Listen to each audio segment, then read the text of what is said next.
आप देख रहे हैं भूत फाइल्स यूट्यूब चैनल। तो चलिए शुरू करते हैं आज की कहानी। ये घटना मेरे साथ तब घटी थी जब मैं राजस्थान में काम के सिलसिले से गया हुआ था। तब मेरी उम्र मात्र 18 साल का था। उस समय छोटे उम्र में भी गांव के लोग काम पे जाया करते थे, तो मैं भी काम पे के लिए गया हुआ था। और आज इस घटना को तकरीबन 15 साल बीत जाने पर सोचा कि चलो आपके साथ थोड़ा शेयर करते हैं। उस समय मैं अकेले गांव से राजस्थान गया था। जैसे मैं राजस्थान पहुंचा तो काफ़ी दिन बीत जाने पर मुझे हार तार कर जीप चलाने की नौकरी मिली और मुझे जीप चलाना भी आता था। तो मैंने सोचा कि चलो कोई बात नहीं, काम तो काम ही होता है और काम कोई छोटा बड़ा नहीं होता। तो मैं इतना सोचकर काम पे लग गया। तकरीबन 2 महीने बीत गया। उस वक्त सब ठीक ठाक चल रहा था, लेकिन पता नहीं उस समय एक ऐसा सवारी आया जो मुझे आज की घटना को याद दिला ही देता है। हुआ ये था कि जब वो सवारी मेरे जीप के पास आया था तो मैं उसके चाल ढाल देखकर मुझे तो लगा कि ये देखने में तो शायद किन्नर लग रहा है। तब उसने बोला कि अरे भाई, रसूलपुर चलोगे क्या? तो मैंने बोला हाँ भाई, क्यों नहीं, हमारा तो काम ही है ऐसा कि सवारी जहाँ बोले वहाँ हम चलते हैं। लेकिन वो जहाँ जाने को बोल रहा था वो रास्ता बीच बीच में काफ़ी सुनसान पड़ता था, लेकिन फिर भी मैं चल दिया। उसके कहने पर काफ़ी दूर आ गए थे और अब रात भी होने को थी और वो सुनसान रास्ता अब ठीक सामने से नज़र आ रहा था।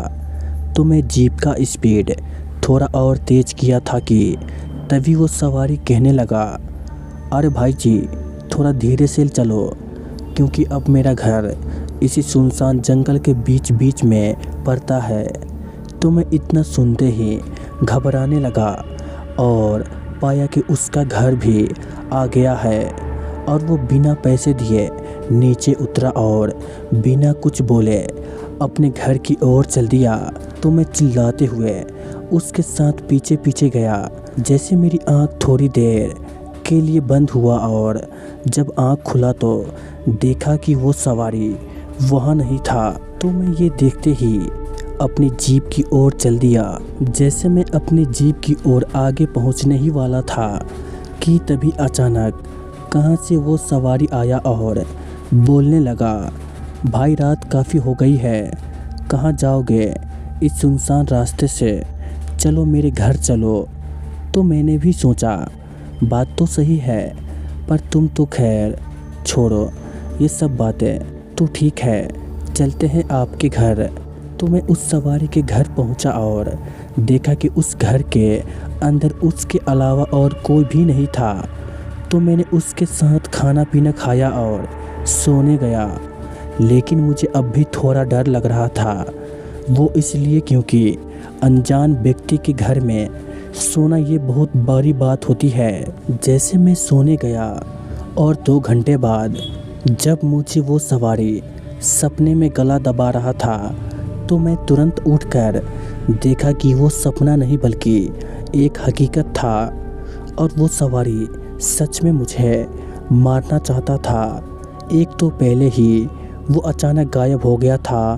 तो मैं फिर भी भूत प्रेत नहीं होते हैं, मैं ये सोचकर या फिर ये भ्रम होता है सोचकर आया था, लेकिन सच में भूत होते हैं जो बहुत तरह के रूप लेते हैं। तो मैं वहाँ से जैसे तैसे भागा और अगले ही दिन घर के लिए निकला। तो मैं बाद में पाया कि वो रास्ते में सच में किन्नर जैसे दिखने वाली वो असल में किन्नर नहीं बल्कि भूत होते हैं। तो दोस्तों, इस घटना के बाद आज मैं भगवान की कृपा से आज मैं ज़िंदा हूँ, नहीं तो मैं आज कहानी नहीं सुना रहा होता। तो ये थी मेरे साथ घटी एक सच्ची भूतिया घटना। तो चलिए मिलते हैं एक और भूतिया कहानी में। तब तक के लिए जय हिंद, वंदे मातरम।